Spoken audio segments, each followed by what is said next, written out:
Assalamualaikum warahmatullahi wabarakatuh.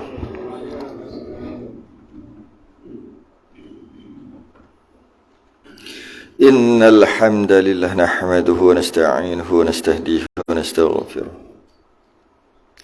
Wa na'udzu billahi min shururi anfusina wa min sayyiati a'malina. Man yahdihillahu fala mudilla lahu wa man yudlil fala hadiya lahu.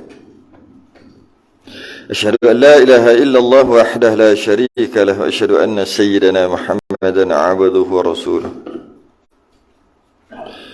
اللهم صل وسلم وبارك على سيدنا محمد الفاتح لما أغلق والخاتم لما سبق ناصر الحق بالحق والهادي إلى صراطك المستقيم صلى الله عليه وعلى آله وأصحابه حق قدره ومقداره العظيم اللهم نور بالكتاب بصري وأتلك بلساني واشرح به صدري واستعمل به جسدي بحولك وقوتك فإنه لا حول ولا قوة إلا بك سبحانك لا علم لنا إلا ما علمتنا إنك أنت العليم الحكيم ولا حول ولا قوة إلا بالله العلي العظيم أما بعد الحمد لله. Malam ni kitab Majmu' Salathi Rasail.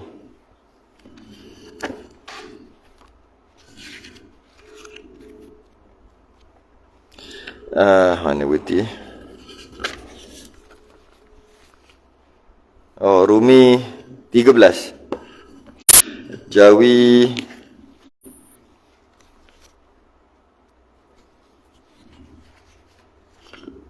7.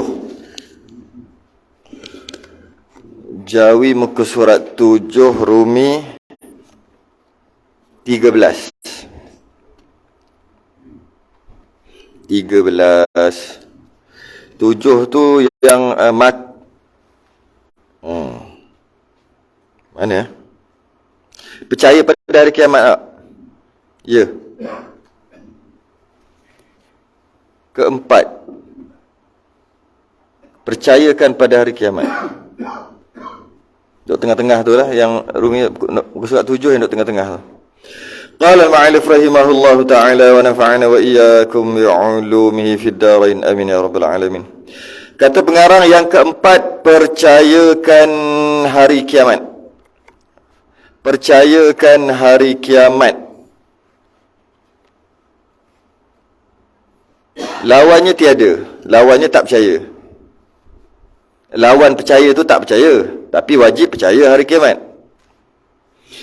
Yakni wajib kita percayakan dan kita yakinkan. Percaya dan yakin. Dahlah percaya, yakin lagi. 2 kali. Percaya saja tak yakin tak jadi. Bahawasanya hari kiamat lagi akan datang. Bahawasanya hari kiamat akan ada nanti. Tak lama lagi akan datanglah. Tentu adanya, mesti ada. Tak boleh tak ada. Tiada seorang jua pun yang mengetahui akan waktunya. Tu kita bahas pasal tu. Sebelum ni kita bahas pasal kitab. Kitab yang diturunkan dan suhuf yang diturunkan. Ada 104, setengah riwayat ada kata 114. Yang diturunkan pada nabi-nabi yang tertentu. Wajib percaya. Pada malam ni percaya pada hari kiamat pula. Apa yang perlu dipercayai? Kita kena percaya, cuma nak percaya tu macam mana? Tu yang kena faham sikit. Percaya, cara pertama untuk percaya hari kiamat adalah dengan paksa diri. Paksa diri. Yang kedua, dengan guna akal. Yang paksa diri ni, dia payah sikit dan ia bukan kata tak tahan lama. Dia tak kuat. Jika ada sesuatu alasan, hujah-hujah, kita akan goyang. Sebab kita percaya tu dengan paksa diri. Sama je sebenarnya. Percaya pada Allah, Percaya pada Rasul. Tak pernah jumpa Allah, tak pernah jumpa Rasul, tak pernah jumpa kitab, tak pernah jumpa malaikat. Boleh percaya, boleh. Paksa diri. Tapi yang paksa diri ni, dia tak berapa kuat. Kalau datang hujah-hujah, boleh goyang. Sebab kita paksa diri. Macam mana caranya nak faham, nak percaya dan nak beriman? Percaya tu beriman lah.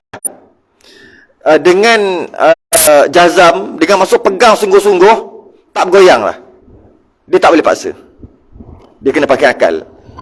Lepas akal dah fikir, akal setuju, dia masuk sedikit lah hati. Maka percaya dia pegang tu sanggup mati. Cuma kebanyakan daripada kita paksa. Macam mana nak tahu paksa ke tak paksa? Paksa percaya. Bila kita tanya ataupun bila disuruh terangkan, tak boleh terangkan. Paling mudah percaya pada Allah. Macam mana kita boleh percaya pada Allah sedangkan tak pernah tengok? Mana pernah tengok Allah? Tak pernah jumpa, tak pernah dengar, tak pernah pegang, tak pernah rasa, tak pernah. Tapi macam mana boleh percaya? Percaya. Kalaulah tak boleh kata kalaulah tak boleh nak kata aku percaya dengan Allah kerana ni hujah dia ni. Selagi tak boleh kata gitu, makna kita paksa diri. Cara yang mudah adalah, bukan cara yang mudah, cara yang untuk kita percaya, faham sungguh-sungguh, beriman sungguh-sungguh, tak bergerak dah bila kita pakai akal, dan akal kita pun setuju. Kita masuk dalam hati, masa tu pegang selama-lamanya sampai mati. Apa risiko percaya? Percaya tapi paksa. Apa risiko dia? Dengan percaya, ada hujah, ada alasan, guna akal, fikir, masuk hati. Itu bagus. Apa kelemahan percaya paksa ni? Ketika nak mati. Ketika nak mati, kita tahu kisah ni. Akan datang syaitan menyerupai orang yang kita respect, orang yang kita hormat, orang yang ajar kita dulu, mak ayah kita yang nak mati lebih awal. Dia akan menyerupai. Dan dia akan cakap bukan-bukan lah, syaitan ni. Dia akan kata, Tuhan tak ada, ikutlah mak. Mak dengan ayah kau dah lama duduk kat sini ni. Kita orang duduk kat satu tempat, taman yang luas, macam syurga. Tuhan tak ada pun. Tapi mak yang cakap dulu Tuhan ada. Dulu mak pun tak tahu, mak dah mati, mak tahulah. Sekarang jomlah ikut mak. Tu. Kalau kita sekadar paksa, boleh goyang. Waktu tu tengah mabuk, sakaratul maut. Mabuk. Bila mabuk, dia tak berapa nak boleh fikir sangat. Sebab tu nama sakaratul maut. Sakarat tu maksud mabuk. Maut tu mati. Mabuk nak mati. Jadi kita tak boleh nak fikir sangat waktu tu. Datang guru kita. Dia bagi tahu. Sebenarnya minta maaf macam banyak yang aku ajar kau sebenarnya salah. Tak ada pun. Buktinya aku dah mati ni. Tu aku nak bagi tahu kau ni, sebelum kau mati, lebih baik yang aku ajar dulu kau lupakan balik. Semua tu bohong. Semua tu aku tak tahu pun. Aku ingat betul, rupanya tak betul. Aku dah duduk sini berapa puluh tahun dah, aku dah masuk dah mati. Kita pun setuju. Macam mana gitu? Kalau kita menggunakan akal dan kita setuju, akal kita setuju, dan kita masukkan ke dalam hati, walaupun guru datang, mak ayah datang pun kita ada. Itu dah bagi iman. Kita kata tak mungkin, Allah ada. Mak yang ajar dulu. Mula-mula mak ajar betul, Allah itu ada. Kemudian saya fikir sendiri, kalau tak ada Tuhan, macam mana nak jadi bumi? Dan sebagainya yang kita belajar, sifat 20. Maka, walaupun mak kata Tuhan tak ada, aku cakap Tuhan ada juga. Sebab, mula-mula je. Untuk ambil daripada mak. Mula-mula je ambil daripada guru. Mula-mula sahaja.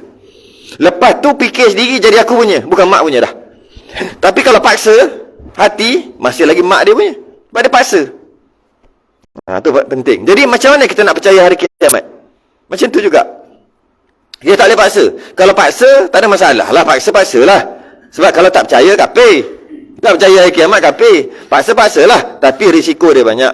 Datang hujah-hujah, orang-orang yang pandai bercakap, kita goyang. Kadang-kadang kita sendiri terfikir-fikir sebelum tidur. Ya ke kiamat ni ada? Ya ke? Tak ada seorang pun pernah pergi, patah-patah balik bagi tahu ada kiamat. Tak ada pun yang dah mati duduk balik kata, betul lah ada seksa kubur. Tak ada pun, ya ke tak dia mari. Sebab kita sendiri paksa diri kita. Benda paksa ni tak tahan. Yelah, paksa semayang kan. Budak-budak, kan kita paksa semayang. Mula-mula je. Takkan nombor 50 nak paksa lagi.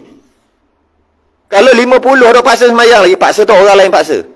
Maknanya orang tu tak ada, tak semayang juga. Habis kalau budak-budak kenalah. Bawa apa? Bawa 15 ke? Budak-budak sekarang bawah 20 lah. Budak sekarang payah sikit, lihat sikit. Bawah 20 paksa. Mak ayah paksa, okey lagi. Tapi kalau dah jadi bapa orang, umur 30, anak pun dah ada, isteri pun dah ada, dia paksa lagi. Mak ayah paksa lagi. Tapi mak ayah dia tak ada, dia tak semayang. Itu jenis paksa. Sebab tu kita tak boleh. Mula-mula je paksa percaya. Masa kecil-kecil dulu. Bila dah ada akal, dah boleh fikir, belasan tahun, puluhan tahun, kena belajar sendiri, guna akal sendiri, untuk dia masuk tu bukan cara paksa. Masuk ke hati, yang kita panggil percaya dan iman. Macam mana hari kiamat? Percaya dengan hari kiamat. Kena percaya kiamat tu ada. Lawannya tiada. Dengan maksud tak boleh kita kata kiamat tu tak ada. Wajib kita percaya, yakin sungguh-sungguh, beriman sungguh-sungguh, hari kiamat akan datang nanti. Mesti ada, orang seorang pun tak tahu, hanya Allah je yang tahu. Jadi, nak tak nak, kena percaya. Okey. Macam mana pula kita kata tak nak paksa percaya ni? Kita carilah hikmah-hikmah, hujah-hujah, dalil akal, dalil naqli, dalil ayat Quran. Lambak carilah. Inna sa'ata atiyatun akadu ukhfiha litujza kullu nafsin bima tas'a. Surah Taha. Sesungguhnya hari itu pasti akan datang, hari kiamat. Allah merahsiakan agar setiap orang itu akan dibalas dengan apa yang dia usahakan. Itu naqli. Itu tak payah pakai akal. Baca Quran, tahu terjemahan dia, itulah dia ayat dia. Dia pakai dalil naqli. Dalil naqli perlu juga, tapi yang lebih kita perlukan dalil akal. Akal kita memfikir. Hari kiamat tu hari pembalasan kan. Balas balik. Tu hari kiamat dibangkitkan. Tujuan apa bangkit? Nak balas yang jahat, dapat hukuman, yang baik dapat balasan baik. Masuk akal tak? Ada hari pembalasan. Masuk akal? Masuk akal. Kerana kalau kita tengok atas dunia ni, banyak ketidakadilan berlaku. Banyak ketidakadilan berlaku. Tak adil. Tak adil. Maka ada hari kebangkitan yang adil. Sebab sekarang ni tak adil. Orang kafir kaya, orang beriman miskin. Adil tak? Kalau nak kira adil, orang yang sembah Tuhan yang sebenar Allah, dialah kaya. Tapi kenapa orang yang sembah Allah tak kaya-kaya pun, biasa je. Banyak kayap daripada kaya. Tapi orang yang tak sembah Allah, orang yang sembah batu, sembah yang lain-lain, Tuhan palsu, kaya-kaya. Kaya-kaya. Orang yang baik kena anaya. Orang jahat jaga elok, siap ada guard lagi jaga. Tapi orang baik kena anaya. Orang yang kena tipu, merana sampai mati. Kena tipu apa-apalah, tipu duit ke, tipu apa ke, tipu tanah ke, nak beli gitu-gitu punya gini-gini, akhirnya kena tipu, merana dia sampai mati. Orang yang itu, yang orang yang ditipu, merana sampai mati. Orang yang menipu, lepas orang-seorang ditipu, senang lenang. Adalah, mesti ada hari pembalasan. Mesti ada hari pembalasan. Orang yang salah menang, orang yang betul kalah. Adalah. Patut orang yang betul lah menang. Tak adil, maka pasti ada hari pembalasan. Jadi semua ketidakadilan tadi masuk akal jika satu hari nanti ada hari pembalasan. Kerana Allah Maha Adil kan? Mesti ada. Jadi kat situ kita dah boleh fikir sikit, pasti ada. Sambung lagi. Maka setengah daripada, bukan semualah, dia nak beritahu semua, banyak sangat, setengah, sebahagian daripada pekerjaan hari kiamat. Maksudnya yang dimasukkan hari kiamat tu, apa dia? Setengah dia tak sebut-sebut, banyak sangat. Sebahagian, apa dia? Mati. Mati itu adalah hari kiamat. Bermulalah hari kiamat, mati itu. Kiamat itu, mati itu adalah permulaan kiamat. Dan masuk ke dalam kubur, alam barzakh. Kiamat lah tu. Seksa bagi orang maksiat, itu adalah kiamat tu. Jadi maksudnya percaya kepada hari kiamat, bukan kiamat nanti bangkit saja. Mati tu pun kena percaya. Tapi mati kita boleh percaya tak? Mati tak payah nak, tak susah nak percaya. Mati paling senang. Kita ni mati paling senang sekali untuk dipercayai. Sebab kita tengok pengalaman, kita tengok ramai lepas orang yang hidup sebelum kita mati. Maka kita dengan yakin kita akan mati. Maka kita dah yakin kat hari kiamat dah satu. Tapi baru satu, banyak lagi. Dah selesai dah satu. Percaya tak kita akan mati? Percaya. Tak ada orang pun yang tak percaya mati. Tak ada orang. Sebab dia melalui pengalaman kematian orang lain. Maka dia kata mesti aku mati juga. Sebab aku macam tu. Aku macam tu juga. Sama juga, kita ni dulu tak ada, sekarang ada. Bila kita perasan kita ni ada, pernah fikir tak? Pernah terfikir tak? Kita ada. Bila kita ada? Yang kita perasan, jangan orang bagi tahu. Ada orang bagi tahu, surat beranak, tanak tu yang kita sendiri. Itu orang bagi tahu. Hospital boleh tipu tak? Orang boleh tipu tak? Boleh. Memang tak tipu. Kalau nak tipu boleh. Kita tahu bila kita ada. Ataupun kita sedar bila kita ada. Kita sedar-sedar dah ada. Masa kecil kita tak sedar, masa bayi. Besar sikit kita dah sedar, oh aku dah ada. Maknanya kita tak sedar, kita sebelum ni tak ada. Tak sedar pun. Sedar ke? Tak ada. Dia think, aku baru ada. Tadi tak ada. Ada gitu. Kita sedar-sedar dah ada. Dah ada lama, bertahun-tahun pula tu. Mungkin 7 tahun. Ikut kita ingat bila? Kadang 10 tahun baru ingat. Kadang-kadang mungkin 5-6 tahun. Tapi tu payah, tak boleh lagi. 5-6 tahun tak ingat. 7 tu pun paling awal dah ingat. Kadang-kadang ingat umur 10 tahun. Yang kita ingat kita ni ada. Tapi kita yakin tak sebelum tu kita tak ada? Kita yakin. Sedangkan kita tak merasa dan kita tidak melihat. Kita rasa? Tak rasa. Kita lihat? Tak lihat. Nak lihat macam mana kita sendiri ada mana boleh kita lihat. Dan kita sendiri tak rasa. Yang bahawasanya kita ada. Yang kita rasa tahu-tahu dah ada. Sedar-sedar dah ada. Sedar-sedar dah ada. Jadi kita yakin tak dulu kita tak ada? Yakin. Kita bukan yakin sebab kita perasan kita. Tak. Kalau kita kita yakin kerana kita akan yakin. Kita akan perasan macam mana? Ada. Oh, 2 minit yang lepas, seminit lepas tak ada. Baru je ada. Kita ada perasaan gitu? Tak ada. Tapi kita yakin tak dulu kita tak ada? Yakin. Kita tengok orang. Bukan kita tengok kita. Kita tengok orang. Sebab orang tu bayi lah. Sebelum ni dia tak ada. Lepas tu dalam perut. Lepas tu ada. Jadi aku pun gini juga. Sedangkan kita tak melihat diri kita. Kita tengok orang. Macam tu juga kita mati. Kita tak sedar. Macam mana kita yakin kita mati? Kita yakin kita mati kerana kita melihat orang. Maka kita kata kita akan mati. Silap masa kita mati nanti pun tak sedar. Tahu-tahu dah mati. Orang kata kabar-kabar tak kabar. Kabar-kabar tak kabar. Okey. Jadi maka mati, itu mati yang pertama. Yang kedua, masuk ke dalam kubur. Itu adalah kiamat. Kiamat kecil lah panggil. Kiamat, permulaan kiamat. Dia kata seksa bagi orang maksiat. Sebenarnya ada lagi istilah dia panggil alam barzakh. Ada juga kiamat selepas pada tu dinamakan kiamat juga. Tiupan sangkakala. Hari berbangkit, padang mahsyar, syafaat, hisab, penyerahan catatan amal, mizan, haud, sirat, syurga neraka. Itu semua kiamat. Maknanya sekurang-kurangnya kita dah percaya 2-3 kiamat. Tapi tak cukup lagi lah. Iaitu mati, kubur. Sebab tengok sendiri. Yang itu kita boleh beriman dan kita boleh pegang sungguh-sungguh.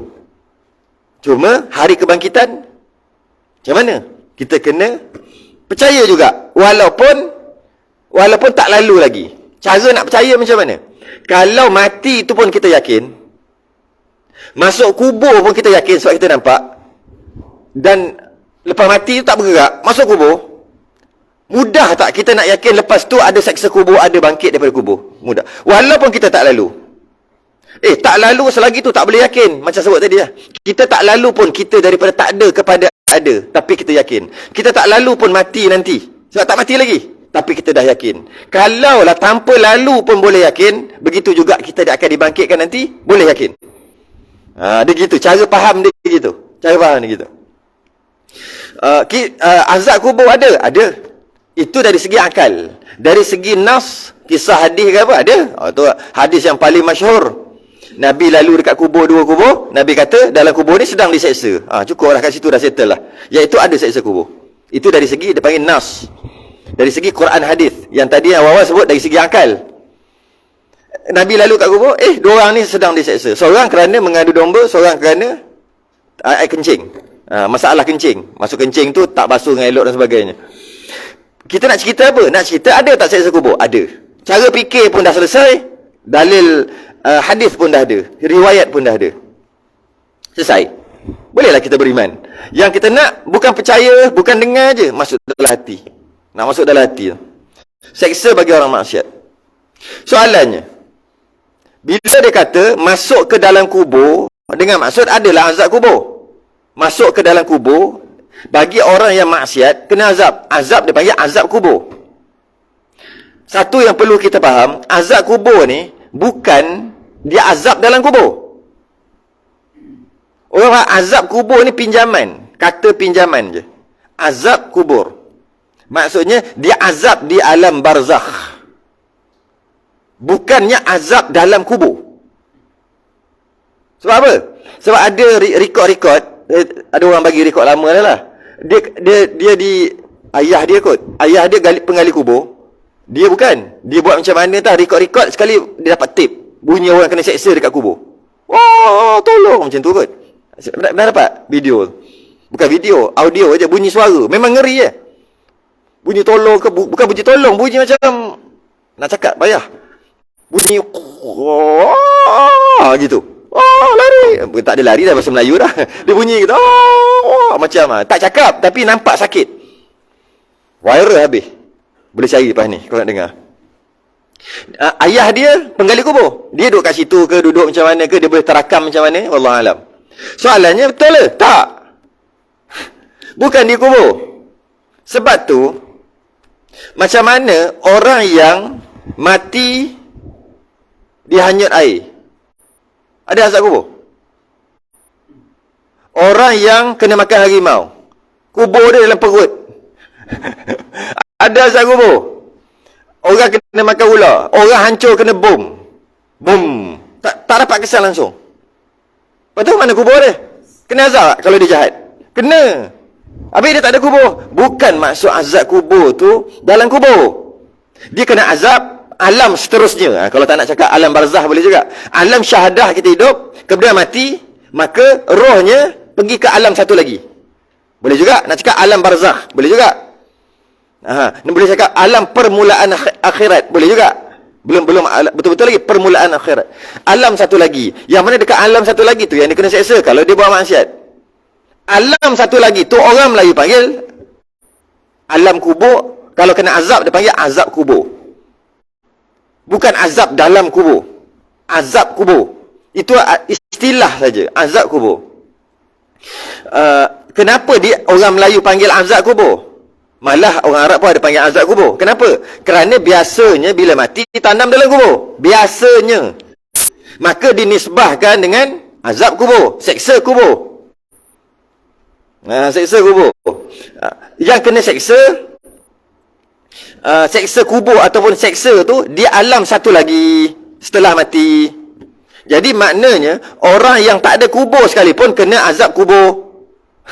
Azab kubur. Azab apa kubur tu? Kena seksa alam satu lagi. Ni azab kubur. Sebab tu lah ada agama-agama yang disuruh bakar. Lepas tu abu dia tak ke mana, letak dekat laut, baling kat udara bagi hilang semua. Sebab dia takut kena azab kubur. Bila macam tu tak ada kubur, dia salah faham.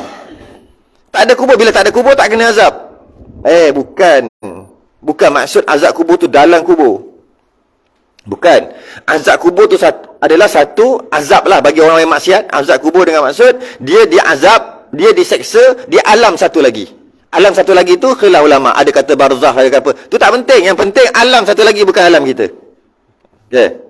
Sebab itulah bila kubur ni dah penuh, dah lama, boleh gali balik, buat kubur lain.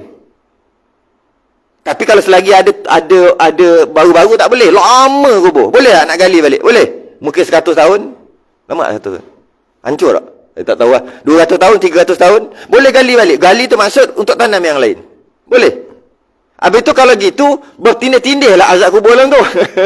Kawan ni kata, bising lah. Ini orang lama kena seksa lah ni. Aku nak tidur pun tak boleh.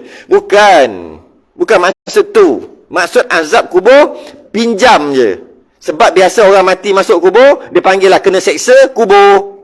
Sebenarnya dia pergi ke alam lain, dia kena seksa kat situ. Walaupun kubur dia tak ada. Walaupun kubur dia tak ada. Tu panggil azab kubur. Sekadar pinjaman. Bahasa tu pasal pinjaman. Dan nikmat bagi orang soleh. Orang yang baik dapat nikmat. Innamal qabru rawdatun min riyadil jannah au hufratun min hufarin nar. Kubur tu satu, nampak? Sesungguhnya kubur adalah satu taman daripada taman-taman syurga, atau satu gaung dari gaung-gaung neraka, lubang-lubang neraka. Sama lah juga. Kubur tu dimasuk ke alam lain nanti, maka dapat sama ada seperti taman syurga atau seperti satu gaung daripada gaung-gaung neraka. Jadi hati-hatilah kita dengan memahami maksud tu. Cuma dengan kita faham dalam kubur, kalau kita kata dalam kubur tu ada kubur yang digali kan, kadang-kadang Allah tunjuk digali balik sebab kadang-kadang sebab nak postmortem balik ke, ada benda-benda tertentu. Bila gali-gali ataupun nak pindah kubur. Jadi kalau dia kena azab kat kubur tu, bila pindah tak kena azab. Pindah ke kubur lain. Bukan maksud tu. Kubur, bila kadang-kadang Allah tunjuk, bila pindah orang tu masih lagi beratus tahun tak reput, sekali-sekala Allah tunjuk. Allah tunjuk dengan maksud jasad dia tak dimakan bumi. Jasad dia tak dimakan bumi. Allah tunjuk kadang-kadang. Sekali-sekala lah, tak selalu. Bila jasadnya tak dimakan bumi, maka dia orang baik. Ahli sa'adah, orang yang berbahagia. Tapi kita tak boleh kata gini, orang yang dimakan bumi tak bahagia, tak boleh. Cuma boleh kata tak dimakan bumi orang yang berbahagia. Sa'adah, ahli sa'adah dia panggil. Orang yang berbahagialah yang jasadnya tidak dimakan bumi. Macam-macam sebab lah. Antaranya hafal Quran. Para nabi dan para rasul jasadnya tidak dimakan bumi. Tak dimakan bumi dengan maksud elok-elok, segar-segar. Para syuhada, itu tak dimakan bumi. Jadi ada juga yang kita tak tahu siapa-siapa, tak dimakan bumi jasadnya, maka kita kata dia ahli sa'adah. Tapi kalau jasadnya dimakan bumi, tak boleh kata ahli syaqawah ke ahli neraka ke kena seksa, tak boleh kata gitu. Cuma boleh kata yang baik aja. Yang tak baik tak boleh kata. Apa itu tak tahu. Nikmat bagi orang soleh. Cuma cerita pasal nikmat kubur ni, nikmat kubur bagi orang soleh ni, hati-hati dengan tipu daya syaitan. Kerana syaitan dia menipu sehingga orang nak bertaubat pun syaitan masih lagi menipu.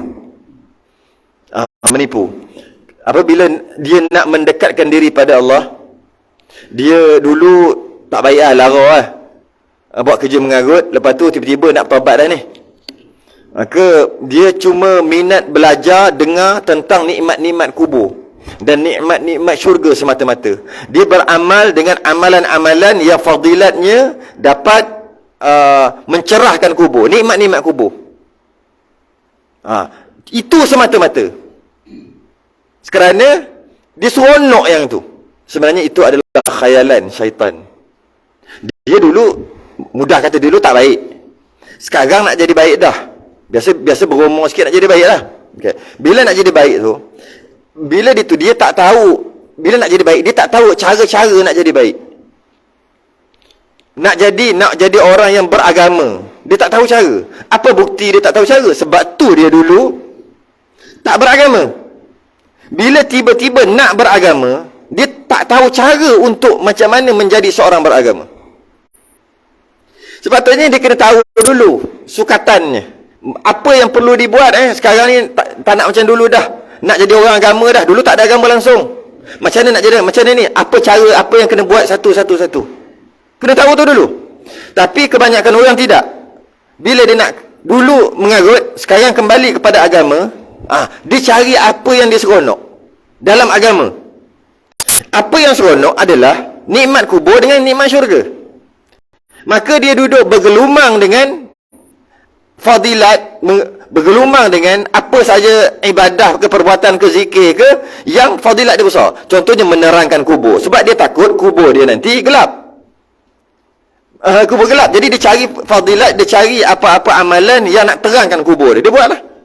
Dia suka dengar kisah-kisah alam kubur, kisah-kisah nikmat. Dia biasa suka dengar nikmat-nikmat syurga. Semata-mata itu, maka dia kena tipu dengan syaitan. Syaitan tipu sampai tahap tu. Sepatutnya dia kena tahu, aku dulu tak reti, sekarang aku baru nak ke agama. Dia kena tahu apa yang perlu dibuat dulu. Bahasa kena ada sukatan pelajaran. Sukatan apa nak buat dulu, apa nak belajar dulu, apa dulu. Satu-satu. Dia bukan ikut aja, tidak. Tapi ramai orang gitu. Ramai. Kena tipu dengan syaitan sampai mati. Sampai mati. Yang mula-mula dia kena tipu dengan syaitan, dia sedar. Aku kena tipu dengan syaitan dah. Aku nak berubah. Dia kata berubah-ubah, kena tipu dengan syaitan lagi sampai mati. Yang tu dia tak sedar sampai mati. Yang ni kesian. Kalau awal-awal tu sedar, okey lagi. Sampai mati. Maka apa kita menceritakan tentang nikmat syurga, nikmat kubur bagi orang yang dah selesai dah, cukup syarat. Orang yang baru, sebab saya jumpa ramai sangat, dia baru-baru ni, orang baru, dia suka sangat dengan kisah-kisah.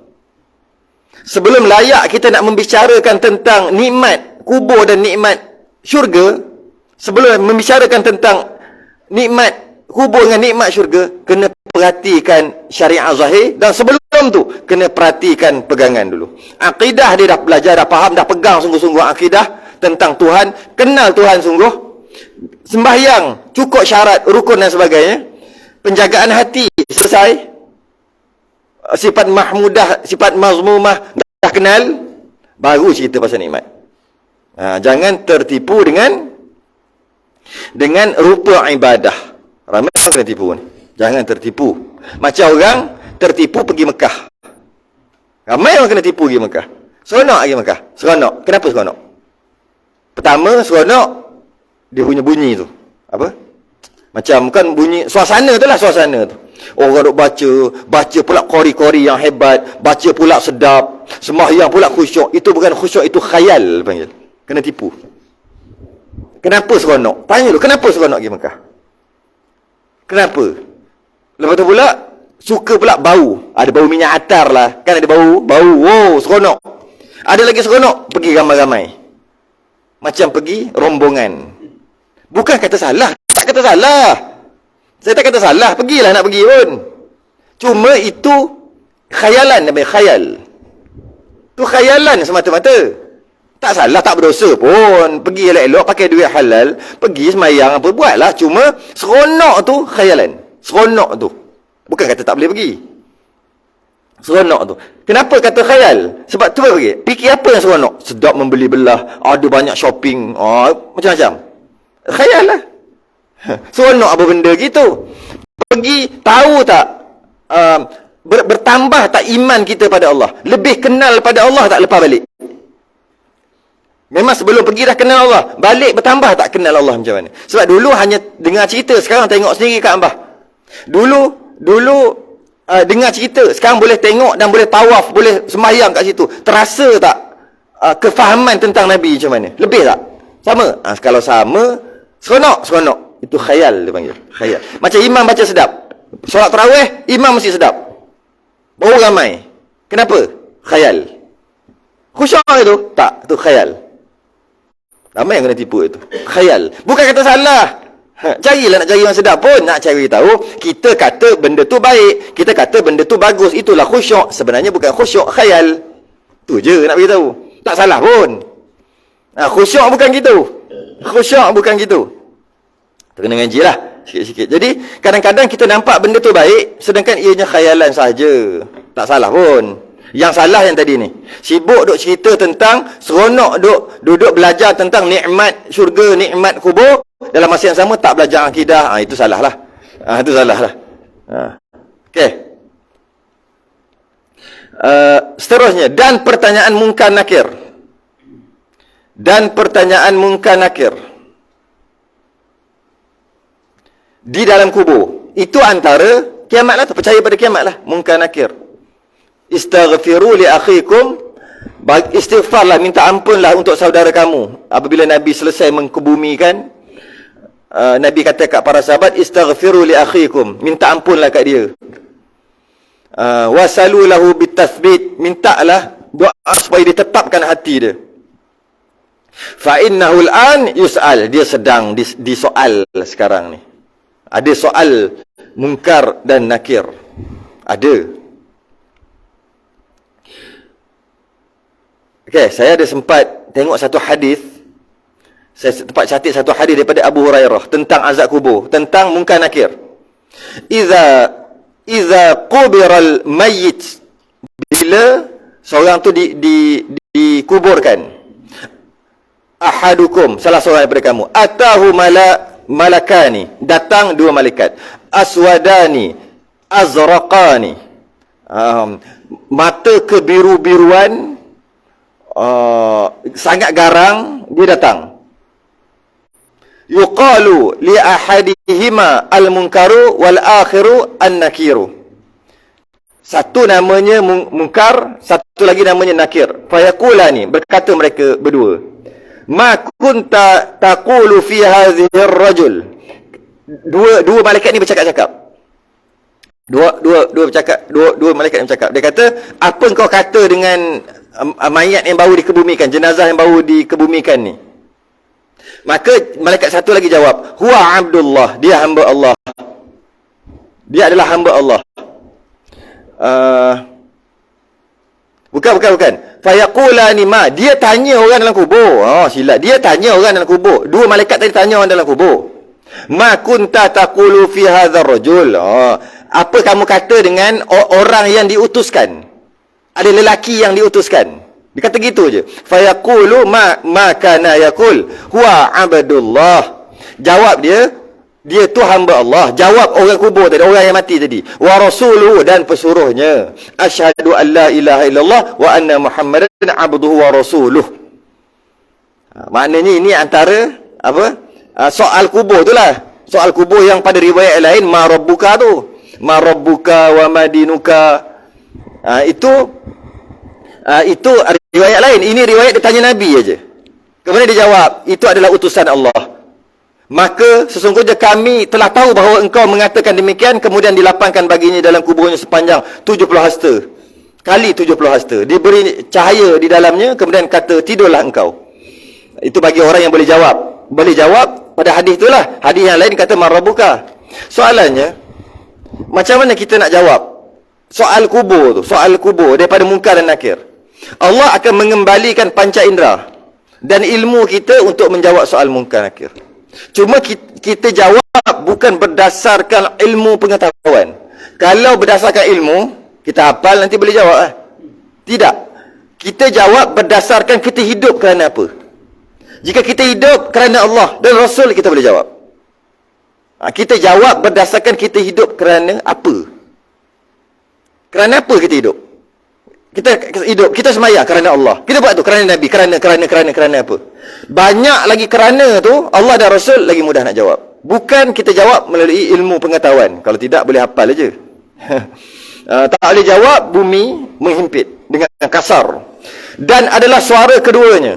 Kalau orang ni, dua malaikat tadi tu, suaranya seperti lintar dan guruh. Lintar tu halilintar lah. Dan guruh. Oh, macam mana tak tahulah. Dan rupa keduanya sangat takut. Dan jika dilihat akan dia oleh orang yang di dalam dunia ini, niscaya mati je. Orang hidup, tengok muka nakir yang sedang marah, mati. Ada tak orang tengok orang mati? Atau tengok sesuatu apa sampai mati? Ada. Pengsan lah. Pengsan itu pun lemah semangat. Tengok, pingsan. Tengok sampai mati. Tak ada. Memang tak boleh nak bayangkan macam mana garangnya, ngerinya. Tengok lepas tu mati. Kalau tengok, ni saya ia mati. Masalahnya yang dalam kubur tu dah mati, tak boleh matilah. Maka tak matilah yang dalam kubur tu tengok. Jika ada mayat itu orang soleh. Oh, itu kalau mayat tu orang maksiat. Kalau mayat tu orang yang soleh, maka datang keduanya dengan rupa yang elok dan lemah lembut pada pertanyaan dan kelakuan keduanya. Oh begitu. Maknanya malaikat muka nakir yang garang ni, jika orang tu jahat, orang baik datang elok, muka handsome, elok je datang. Sebab tu Sayyidina Osman kata, sesungguhnya kubur adalah penginapan yang pertama. Jika dalam kubur tu elok, mudah, lepas tu semua mudah sampai masuk syurga. Senang je sebenarnya, dah tahu dah. Kita masuk neraka ke masuk syurga dah tahu dah. Bila tahu? Atas dunia pun boleh tahu. Dalam kubur boleh tahu. Atas dunia tengok kita duduk jalan mana. Kita tengok kita duduk jalan mana. Kalau jalan kebaikan, syurga. Satu lagi tanda dia masa mati. Mati dah tahu dah syurga neraka. Mati dah tahu dah. Faedah. Ni cerita lain. Dia nak bagi petua. Barang siapa, petua tu fatwa. Petua-petua yang kata orang Melayu kata petua tu, sebenarnya bahasa Arab, asal bahasa Arab namanya fatwa. Petua. Fa tu orang Melayu panggil pa kan? Pa titik 3. Fa titik 1. Fa, ta, waw. Lepas tu ya. Kalau fa tu jadi pi, pa, jadi patwa. Fatwa. Barang siapa membaca ia kul huwallahu ahad. Maksud kul huwallahu ahad ni surah Al-Ikhlas lah sampai habis. Bukan kul huwallahu ahad aja sampai habis. Di dalam sakit matinya. Apa maksud sakit mati? Ada orang mati tanpa sakit. Ada orang sakit dulu, makin lama mati. Ni yang sakit tu. Sakit lepas tu mati. Baca dalam sakit tu. Baca apa? Kul huwallahu ahad, Allahus samad, lam yalid wa lam yulad wa lam yakul lahu kufuwan ahad. Dan jikalau sekali dibaca akan dia sekali pun, maka terpelihara daripadanya, dihimpit oleh kubur dan fitnah kubur. Jadi kalau orang sakit, sebelum nak talqinkan la ilaha illallah dengan dia, suruh kul huwallahu ahad dulu. Biasanya sakit awal-awal sakit lah, suruh dia baca, suruh dia ikut bismillahirrahmanirrahim, kul huwallahu ahad, Allahus samad, lam yalid. Dia suruh dia ikut. Dia dah baca, barulah la ilaha illallah. Itu kalau nazak. Kalau sakit-sakit yang boleh bercakap lagi, mungkin boleh makan lagi pun sama, suruh dia baca. Walaupun sekali. Baca dulu kul huwallahu ahad. Kalau mati lepas ni, engkau doakan aku mati. Bukan doa mati. Kalau mati lepas ni, terselamat daripada himpitan kubur, suruh baca. Kita pergi bawa buah, bawa apa, sakit kan, baca kul huwallahu ahad. Suruh dia baca. Nanti dia akan berterima kasih kat kita. Suruh dia baca. Takut sakit tu lepas tu mati. Bimbang, dia panggil sakit mati. Walaupun sekali. Cuma selain daripada baca, kena i'tiqad, kena pegang, kena percaya. Jangan baca saja pun tak jadi. Baca saja pun tak jadi. Dengan maksud kena pegang apa maksud ayat tadi. Ayat paling pendek pun, kul huwallahu ahad, iaitu kena faham wahdaniyah. Allah itu esa. Kena faham itu. Esa pada zat, esa pada sifat, esa pada perbuatan. Itu kena ngaji akidah. Lepas tu Allahus samad. Istilah dia panggil Allahus samad. Iftiqar. Semua memerlukan Allah. Allahus samad. Kena faham sifat iftiqar. Lam yalid wa lam yulad. Tidak beranak dan tidak diperanakkan. Kembali kepada wahdaniyah balik. Walam yakul lahu kufuwan ahad. Tidak ada satu yang sekutu. Mukhalafatuhu ta'ala lil hawadith. Faham yang ini, ketika sakit, mati, dapat terhindar daripada himpitan kubur. Terhindar daripada himpitan kubur. Malah surah Al-Ikhlas ni juga, jika kita baca 11 kali, ini orang hidup, dan dihadiahkan pahalanya kepada ahli kubur, niscaya dapat Gini, bukan gitu. Pergi kubur, baca surah Al-Ikhlas 11 kali, baru betul. Kemudian hadiahkan dekat siapa yang kita pergi kubur tu lah. Maka pahala diberikan kepada sebanyak mana bilangan ahli kubur kat situ. Baru betul. Sebab tu dalam buku tahlil tu, yang dulu saya tengok, apabila kan ada susunan suruh baca kan, ila hadratin Nabi Mustafa Rasulullah sallallahu alaihi wasallam kan. Lepas tu syai'un lillahi lahumul fatihah. Lepas tu baca Fatihah.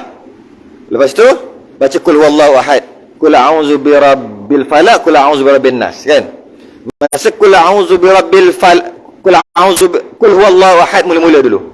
Dekat buku tahlil tu dia tulis 3. Buku dulu semua tulis 11. Buku yang baru sikit, lama juga tapi kurang sikit, baru sikit, dia tulis 1, 3, 11. Yang terbaru semua tulis 3. 11 patutnya. Cek lah buku tahlil 11. Sebab dia ada fadilah khusus. Kalau baca 3 pun boleh tahlil, sunat aja. Tapi kita nak pahala tu sebanyak mana ahli bilangan kubur kat situ dapat dekat yang kita hantar tu. Kita hadiahkan pahala tadi tu. Baca 11 kali, bukan baca 3 kali masa tahlil tu. Lepas baca Fatihah sekali, lepas tu kul huwallahu ahad 11 kali. Lepas tu la ilaha Muhammad apa? Lupa dah. Lama tak baca tahlil. Apa? Lepas tu baru baca kul a'udzu birabbil falaq. Diselangi dengan baca apa? Tak dengar? Masa saya tak dengar? Baca apa? Bukan salah tak dengar.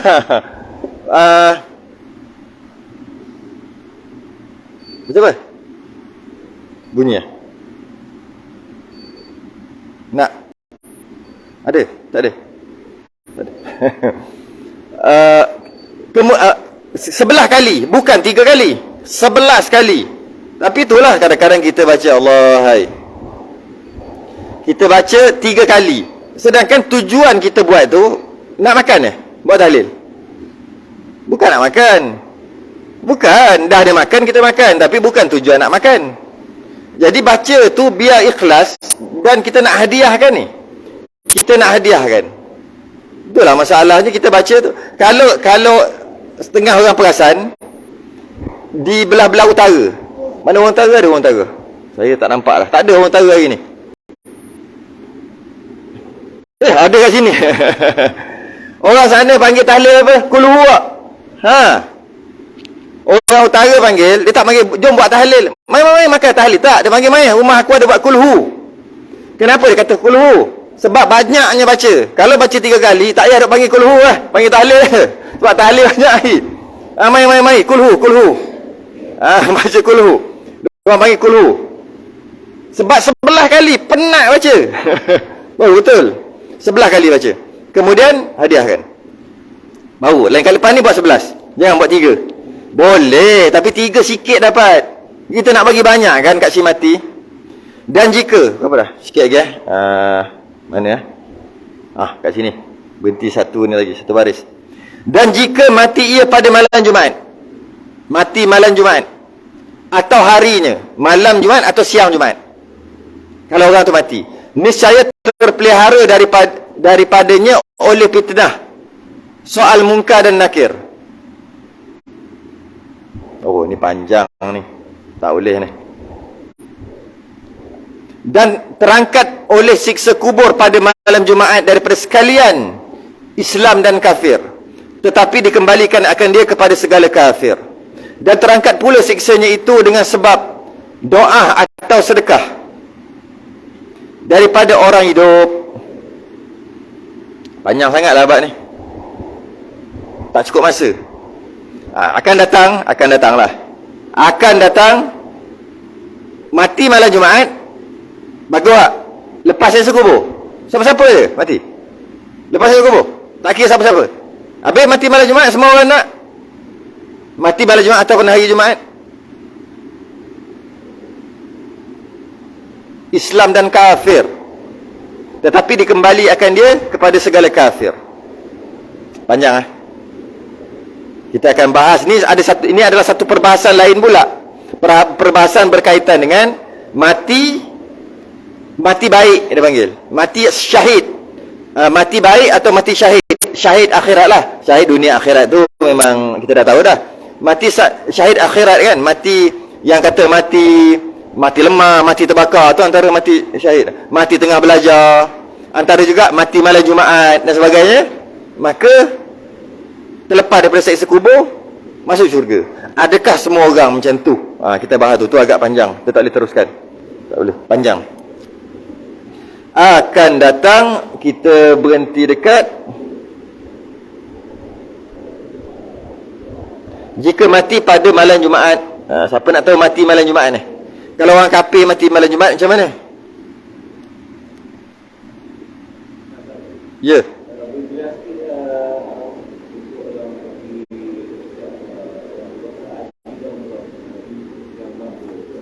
Haji mabrur. Maboro kah? Mabrur. Itu maboro. Haji dan umrah yang mabrur. Haji dan umrah yang diterima, itu masuk mabrur. Allah terima. Kita selalu suka bahas, suka bincang bab haji mabrur, umrah mabrur. Umrah pun jangan bincang, tapi sekali lah haji dan umrah yang mabrur, yang diterima. Sebenarnya semua kita perlu bincang dan kita perlu nak mabrur, iaitu diterima. Semayang pun, tapi tak pernah bincang pun semayang mabrur. Sebenarnya sama je semayang yang diterima, cuma semayang tak pakai duit, semayang tiap-tiap hari, pergi haji lah. Sebab tu kita nak bincang. Sebab kalau tak diterima, Allah adalah sekali tu je pergi lah. Sebab tu kita nak bincang. Macam tu juga dengan umrah, jarang-jarang pergi. Umrah ataupun haji yang mabrur adalah haji atau umrah yang menepati syarat rukun dan wajib dia. Syarat sah haji, kalau umrah, syarat sah umrah, menepati, cukup syarat lah, maksud menepati rukun dia dan menepati wajib dia. Satu, kena semula. Okay. Lepas dah buat semua, dah buat lillahi ta'ala, kemudian lepas dah buat, maka sah nikahnya, fiknya sah lah. Mabrur tu diterima atau tidak? Diterima ataupun tidak, dia tengok sebelum dia pergi dengan lepas dia balik. Sebelum dia pergi dengan lepas balik. Jika sebelum dia pergi gitu, balik pun begitu, itu bukan mabrur. Senang aja. Itu tanda dia.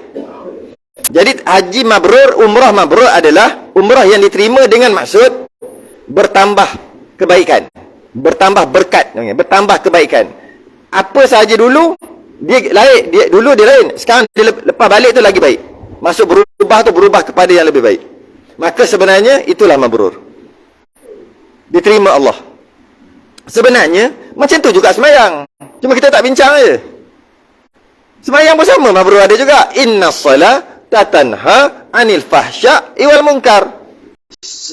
Solat dapat cegah daripada keji dan munkar. Bila dapat cegah daripada keji dan munkar, mabrur, semayang mabrur. Sama je. Semua ada. Zakat ada mabrur. Zakat yang diterima, zakat yang wajib lah.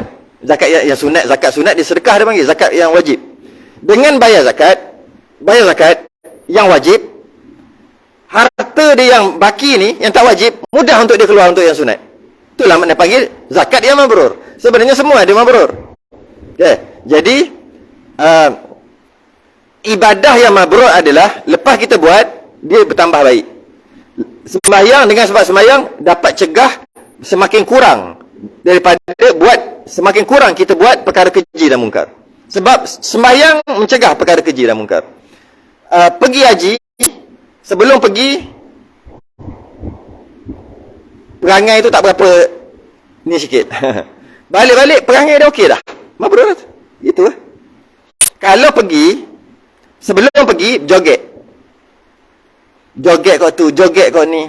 Kau perempuan lah. Dedah aurat. Kalau lelaki pun, buatlah contoh macam mana pun. Balik-balik sambung kerja dia. Itu kan mabrur. Haji mabrur adalah bertambah berkat. Bukan haji. Ibadah yang mabrur adalah bertambah berkat. Apa maksud bertambah berkat? Bertambah kebaikan selepas melakukan. Baca Quran. Banyak-banyak. Ada mabrur dia. Baca tu, lepas baca tu, semakin baik, semakin rajin untuk berzikir, untuk baca Quran, semakin baik, tak ada pun nak belagak sebagainya. Itulah, dia panggil Quran, baca Quran, zikir yang mabrur. Jadi, haji yang mabrur, bukan cerita tentang sah batal. Tidak. Sah batal tu pekah. Sebab tu saya buat awal-awal tadi. Syarat sah sempurna, syarat sah haji umrah, rukun sempurna, wajib dia sempurna, tak ada buat benda pelik-pelik kat sana. Kemudian balik-balik makin baik. Itulah mabrur. Itu dia panggil haji mabrur. Haji yang mengubah seseorang tu lebih baik daripada sebelum dia pergi. Ini kadang-kadang sama. Bila sama, dia tak dapat haji mabrur. Bukan tak sah, haji sah. Bukan tak sah. Mana boleh sah, tengok rukun dia. Rukun sempurna, syarat sempurna, sah lah. Bekah. Mabrur ni tasawuf. Bukan fiqah. Sikitlah berkaitan dengan mabrur. Okey, tangguh dulu Saya ada kelas tu gini. Ada kelas 9.30. Sudah dengan tasbih kafarah dan suratul subhanakallahumma hamdika asyhadu an la ilaha illa anta astaghfiruka. Bismillahirrahmanirrahim. Al-'asr innal insana lafi khusr. Assalamualaikum warahmatullahi wabarakatuh.